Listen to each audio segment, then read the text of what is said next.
बिस्मिल्लाहिर्रहमानिर्रहीम। अस्सलाम वालेकुम नाज़रीन, आप यूट्यूब चैनल देख रहे हैं। मैं इमरान खान हूं। पाकिस्तान में 4 मिलिट्री डिक्टेटर्स आए, उनमें से किसी के दौर में भी किसी एक को भी इतनी जरूरत नहीं हुई कि वो इस लेवल तक यहां तक पहुंच जाए, क्योंकि एक अवामी रद्द-ए-अमल पाकिस्तान में बहुत सख्त था। लेकिन फील्ड मार्शल आसिम मुनीर ने वो कर दिखाया जो कोई और नहीं कर सका। फील्ड मार्शल आसिम मुनीर ने अमेरिका के साथ मिलकर इसराइल की हिफाजत के लिए अक़वाम मुत्तहिदा में एक करारदाद को मंजूर करवाया। इस करारदाद के खिलाफ कौन कौन था और हक में कौन कौन था, यह है अब की सबसे बड़ी स्टोरी। चीन ने, रशिया ने और हमास ने इससे इख्तलाफ किया। ये डोनाल्ड ट्रंप के 20 नकात हैं जिसके ऊपर यह करारदाद है। अक़वाम मुत्तहिदा से इसको मंजूर करवा लिया गया है। पाकिस्तान ने इसके हक में वोट डाला है। दीगर वो ममालिक जो डोनाल्ड ट्रंप के हमायती हैं, उन्होंने भी इसके हक में वोट डाला है। खास तौर पे मुसलमान मुल्कों ने। अब एक स्टेबलाइजेशन फोर्स जाएगी और वो जाकर गजा के अंदर अपनी ड्यूटी करेगी। मैं आपको एक बात याद दिलाऊं कि एक दिन इसहाक डार साहब ने कहा था कि ये वो मुआहिदा नहीं है जो हमारे साथ शेयर किया गया था, या जो बात हमारे साथ हुई थी अमेरिका की, या जिन चीजों पर हमने इत्तफाक किया था, या जो मुआहिदा हमारे साथ शेयर किया गया था, ये वो मुआहिदा नहीं है जो आज छुपवाया जा रहा है। उस वक्त इसहाक डार साहब भाग गए थे, पीछे हट गए थे। लेकिन फिर उसके बाद हमने देखा कि जिस तरीके से तहरीक लब्बैक का कत्लेआम हुआ, और उस कत्लेआम के बाद जैसे खौफ पाकिस्तान में फैलाया गया, उस खौफ के बाद ऐसा लगता है कि पाकिस्तान में कोई भी मौजूदा मिलिट्री एस्टेब्लिशमेंट के खिलाफ, इसराइल के खिलाफ या फलस्तीन के हक में खड़ा नहीं हो पाएगा, इनके मौकिफ को डिनाई नहीं कर पाएगा, इनके मुकाबले में आ नहीं पाएगा। ये हुकूमत को इस बात का आइडिया है, और उन्होंने अपने आलमी सहूलतकारों को खुश करने के लिए यह बताया भी कि अगर पाकिस्तान में खून भी बहाना पड़ा तो कोई मसला नहीं है, आप इजी हो जाए, क्योंकि उसको इसके साथ लोग जोड़कर देखते हैं। अब आ जाए कि ये जो करारदाद पास हुई है, इसमें क्या किया जाएगा। आलमी इस्तेहकाम फोर्स की गजा में तैनाती होगी। इसराइली बॉर्डर को महफूज बनाया जाएगा। कौन बनाएगा? ये जो मुसलमान ममालिक की फोर्स है वो इसराइल की हिफाजत करेगी, उसके बॉर्डर को महफूज बनाएगी। गजा को असलहे से पाक किया जाएगा, यानी किसी किस्म का खतरा गजा से कभी भी इसराइल को नहीं होना चाहिए। और हमास को गैर मुसल्ला करना भी इसके अंदर शामिल है। हमास के पास मुख्तलिफ हथियार है, रॉकेट है, बाज़-औक़ात उनके पास रॉकेट लॉन्चर्स हैं, उनके पास छोटे और बड़े वेपन्स हैं हमास के पास, लेकिन वो बहुत महदूद हैं और बहुत थोड़े हथियार हैं उनके पास। लेकिन हमास को भी गैर मुसल्ला किया जाएगा। हमास ने इस करारदाद को मुस्तरद कर दिया। हमास ने करारदाद को मुस्तरद करते हुए यह कहा कि यह फलस्तीनियों के साथ एक ज्यादती है और उनकी तहरीक को मुकम्मल तौर पे कुचलने के मुतरादिफ है। अब मामला यह है कि पाकिस्तान ने इसके ऊपर वोट डाल दिया, लेकिन वोट डालते हुए पाकिस्तान ने एक बात की। पाकिस्तान ने कहा कि अक़वाम मुत्तहिदा की करारदादों के मुताबिक कम से कम जो है वो फलस्तीनी रियासत का तो क़याम होना चाहिए, ये पाकिस्तान का मुतालबा है। लेकिन आपको मैं एक हैरत की बात बताता हूं कि पाकिस्तान और बहुत सारे इस्लामी ममालिक मिलकर डोनाल्ड ट्रंप के उन नकात के अंदर जिसके ऊपर यह करारदाद पेश की गई है, इसमें सिर्फ एक नुक्ता शामिल नहीं करवा पाए। भाई, अगर आप सारे डोनाल्ड ट्रंप की हमायत कर रहे हैं, आप ये भी कह रहे हैं कि इसराइल को महफूज बनाना है, उसकी सरहदों की हिफाजत करनी है, गजा के अंदर जो फलस्तीनी है उनको मुकम्मल तौर पर गैर मुसल्ला करना है, हमास से हथियार छीन के वापस लेने हैं, अगर आप ये सारे मुतालबात मान रहे हैं तो आपको अपना एक मुतालबा भी उसमें शामिल करवाना चाहिए था। इस करारदाद में एक नुक्ता होना चाहिए था कि एक आजाद और खुद मुख्तार फलस्तीनी रियासत का क़याम अमल में लाया जाएगा। सारे मुसलमान मिलकर एक नुक्ता शामिल नहीं करवा पाए, और डोनाल्ड ट्रंप के नुकात के ऊपर सब ने मिलकर दस्तखत कर दिए, यानी हाथ खड़े कर दिए, जनाब हम आपके साथ हैं। और पाकिस्तान ने भी इसके हक में वोट डाल दिया। चीन ने समझा ये गलत कदम है, रूस ने भी ये समझा गलत कदम है। अच्छा, ऐसा अक़वाम मुत्तहिदा में होता नहीं है। नॉर्मली पाकिस्तान का मौकिफ और चीन का मौकिफ एक ही जैसा होता है। भारत कुछ करने जा रहा हो, अमेरिका कुछ करने जा रहा हो, पाकिस्तान के खिलाफ जो भी चीज आती है चाइना उसको रोकता है पाकिस्तान के लिए। तो पाकिस्तान का मौकिफ हमेशा चीन के मौकिफ के साथ रहता है। लेकिन इस मरतबा क्या हुआ, पाकिस्तान का मौकिफ चीन के मौकिफ से अलग हो गया। चाइना को यह लगता है कि ये जो फोर्स बनाकर भेजी जाएगी ये एक कब्जा फोर्स होगी और ये जाकर फलस्तीनियों को दबाएगी और उनकी जो आज़ादी की तहरीक है वो भी कुचल जाएगी। ये सारी दुनिया यही समझती है। पाकिस्तान में बहुत सारे लोग इसके ऊपर एतराज कर रहे हैं, रोला डाल रहे हैं कि हमारा तो मौक़िफ़ कुछ और था, हम तो हमेशा से कुछ और कहते रहे हैं। तारीखी मौक़िफ़ था पाकिस्तान का कि इसराइल नाम की कोई रियासत ही मौजूद नहीं है, यह नाजायज काबिज कुव्वत है, इसको तस्लीम करना फलस्तीनियों से गद्दारी होगी।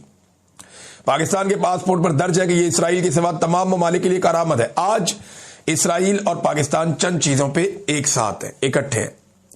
इनके बैकडोर चैनल राब्ते भी चलते रहते हैं। हाल ही में कुछ मुलाकातें भी हुई हैं तो चलती रहती हैं। उर्दन के सरबराह जो इसराइल के बड़े जबरदस्त हमायती हैं, जब ईरान की और इसराइल की लड़ाई चल रही थी तो ईरानी हमलों को रोकने में जो उर्दन के हुक्मरान हैं उन्होंने बड़ा अच्छा किरदार अदा किया था। तो पाकिस्तान की उनके साथ बड़ी जबरदस्त कुर्बतें पैदा हुई हैं। फिर डोनाल्ड ट्रंप ने इसराइल को और पाकिस्तान को एक मुट्ठी कर दिया है। यानी इसराइल भी कहता है कि डोनाल्ड ट्रंप को नोबेल पीस प्राइज दिया जाए, पाकिस्तान भी कहता है कि दिया जाए। इसराइल को फिक्र है कि गजा के अंदर कोई भी मुसल्लह शख्स नहीं होना चाहिए जिससे इसराइलियों को खतरा हो, और पाकिस्तान भी उस फिक्र का हामी है। आज पाकिस्तान ने हाथ खड़ा करके ये कहा कि बिल्कुल हम साथ खड़े हैं इस मामले में, गजा के अंदर स्टेबलाइजेशन फोर्स रहेगी। अच्छा, आपको मंजन ये बेचेंगे बार बार कि हम मुसलमानों की हिफाजत के लिए जा रहे हैं। ये आप किस तरह की हिफाजत करने जा रहे हैं जिसमें आप उनको गैर मुसल्लह कर रहे हैं?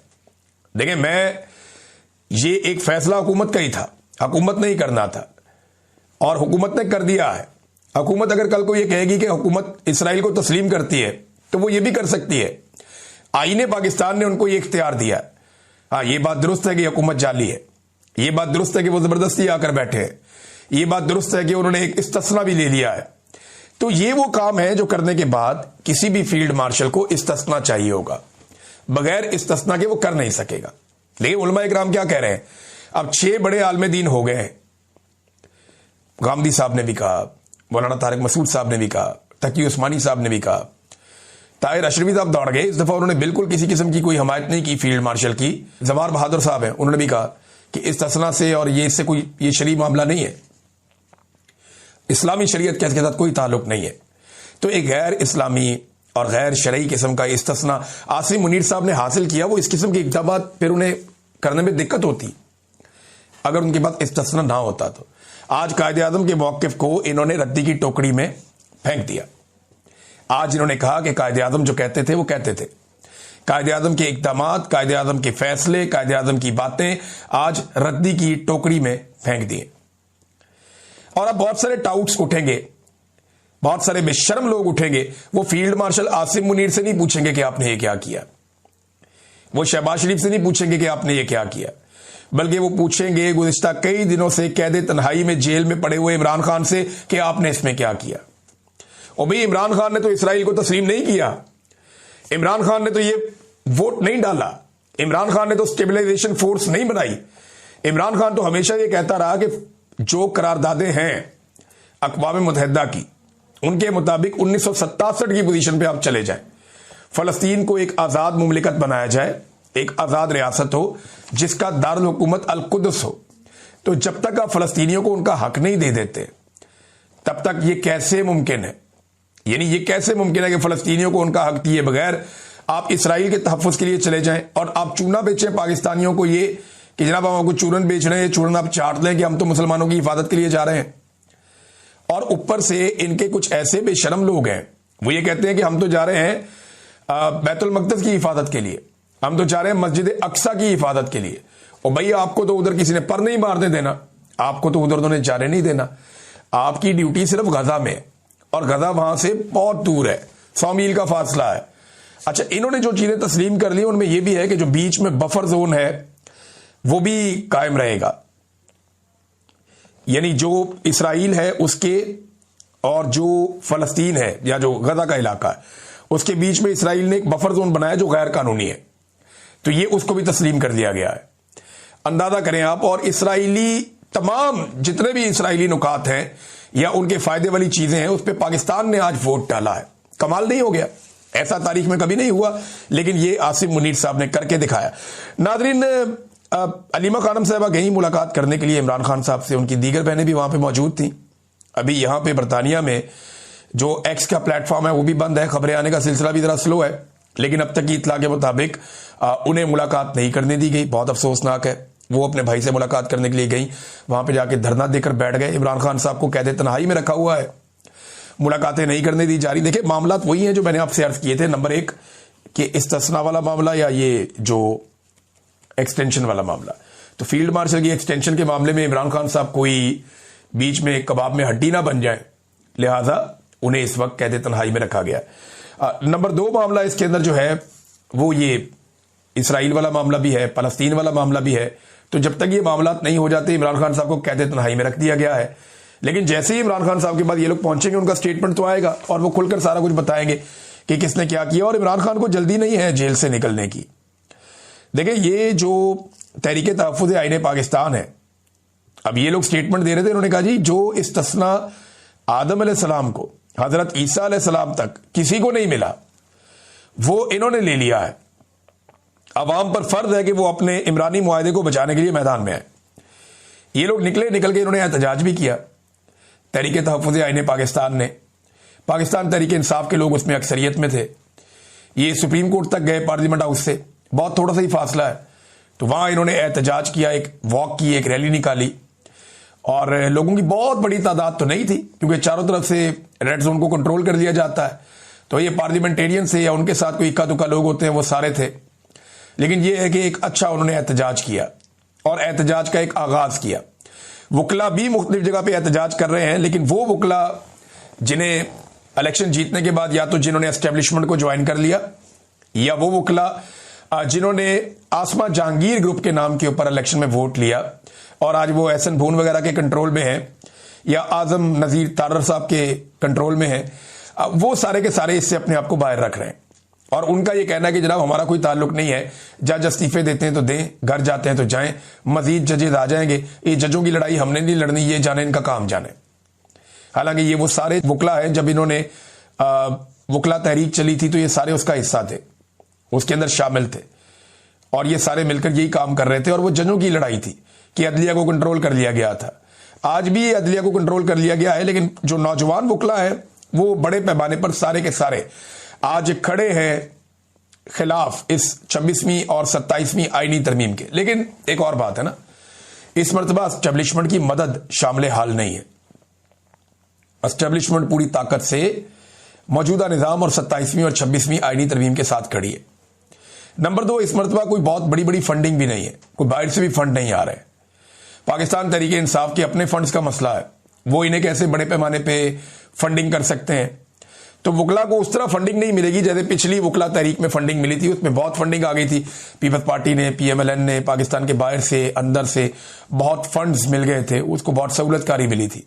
लेकिन इस मरतबा क्योंकि इसराइल के और फलस्तीन के मामले पर आसिम मुनीर साहब ने पूरा साथ दिया अमेरिका का, तो इसके नतीजे में जो कोई फंडिंग पहले बाहर से इधर उधर से आ जाती थी उसके ऊपर भी अब पाबंदी लग जाएगी, सख्ती हो जाएगी। तो फंडिंग के बगैर तहरीक चलाना भी मुश्किल है। अब वकला को ना अपने जोरे बाजू पे तहरीक चलानी पड़ेगी। देखते हैं कि वो ये कर पाते हैं या नहीं कर पाते। बहरहाल अभी तक की इत्तला के मुताबिक इमरान खान साहब की फैमिली को उनसे नहीं मिलने दिया गया। हो सकता है मुलाकात हो जाए, लेकिन मुश्किल दिखाई दे रहा है। नाज़रीन, ये खबर जो बड़ी छुपाई गई थी और पाकिस्तान के अंदर भी आलमी सतह पे इमरान खान की अहलिया बुशरा बीबी को टारगेट किया गया, एक मरतबा नहीं कई मरतबा टारगेट किया गया। हसनैन रफीक साहब हैं बड़े अच्छे जर्नलिस्ट। अच्छा, ये जो टारगेट किया गया ना, इस टारगेट करने में एक कसाब जो बनी गाला के अंदर जिसकी कसाई की दुकान है, उसका नाम इस्तेमाल किया गया कि जनाब ये जो बंदा है ना, ये बंदा वहां पे एक गवाह के तौर पे भी है और इसका नाम बाकायदा आर्टिकल्स के अंदर लिखा भी गया और इसके ऊपर बड़े शद और मत के साथ एक प्रोपेगेंडा किया गया। पाकिस्तान के तमाम टीवी चैनल ने, अखबारात ने, सब ने मिलकर इस खबर को ऐसे चलाया कि जैसे बहुत बड़ी बात है। अब ये जो कसाब है जिसका इंटरव्यू लेने के लिए ये खातून बुशरा तस्कीन साहबा पहुंची थी, अब वो सारी कहानी बेचारा बता रहा है। वो ये बताता है कि जनाब 3 दफा ये बीबी मेरे से गोश्त लेने आई है और इनकी बातों से मुझे अंदाजा हो गया कि ये किसी और चक्कर में है और ये मेरे से पूछती थी जनाब बकरों के रंग बताओ, तो ये बताओ, तो वो बताओ। तो नाज़रीन, आप सारे ये जानते हैं कि जब भी आप लोग कोई बड़ा काम करने जा रहे होते हैं या कोई ट्रेवल करने जा रहे होते हैं, लोग पाकिस्तान से बाहर निकलते हैं तो वो सदका देते हैं।